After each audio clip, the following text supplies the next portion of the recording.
Hello మామ, ఇదైతే part 2 video అనమాట. లాస్ట్ వీడియోలో అయితే అరికిమాడు ఫోర్ట్ చూసాం. ఇప్పుడైతే రివర్ మౌత్ అయితే వెళ్తున్నాం మామ.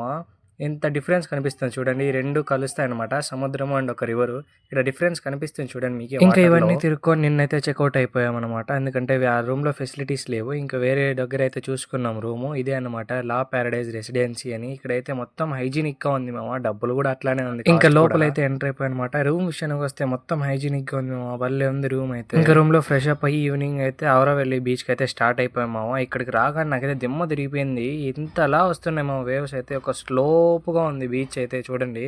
ఇంకా పక్కనే సీ ఫుడ్ అమ్ముతున్నారు అనమాట. ఇంకా తినేసాం బాగా. ఇంకా తిని తరగడానికి అయితే తిరగడానికి అలా వెళ్ళాము. వెళ్తుంటే చేపలు అయితే పట్టుకొస్తున్నారు. ఇక్కడ చూడండి మామ, ఇదైతే తిరగబడిపోయింది అలకి. ఎన్ని చేపలు పడిపోయాయి మామ లోపలికి అయితే. పాపం అనిపించింది. అందరూ షాక్ అయిపోయారు. ఆ బోట్ ఫుల్ చేపలు ఉన్నాయి మామ. మొత్తం పడిపోయాయి లోపల. ఆ బోట్ లో అయితే ఇద్దరే ఉన్నారు మామ. ఎంత త్వరగా దూకేశారంటే మాకే మైండ్ షాక్ అయిపోయింది. ఇంత షార్ప్ ఉన్నారు. ఇంకా వాళ్ళ ప్రాసెస్ లోనే లాగేశారనమాట బయటికి. అక్కడ నుండి మళ్ళీ రాక్ బీచ్ కి అయితే స్టార్ట్ అయిపోయాం మామ. ఎందుకంటే ఈవినింగ్ బాగుంటుందంట రాక్ బీచ్ వ్యూ. అందుకే చూడడానికి వెళ్ళాం. ఇక్కడైతే కాన్సర్ట్ జరిగింది. కొద్దిసేపు మేము కూడా ఎంజాయ్ చేసాం ఇక్కడ. ఇంకా బీచ్ వ్యూ చూడడానికి అయితే వెళ్ళాము. నా ఫోన్ లో క్లారిటీ రాలేదు కానీ వ్యూ మాత్రం భలే ఉండింది మామ. ఇంకా అక్కడే లేట్ అయిపోయింది అనమాట. ఇంకా రూమ్ కి అయితే బయలుదేరిపోయాము. నెక్స్ట్ వీడియోలో మళ్ళీ కలుద్దాం. బాయ్.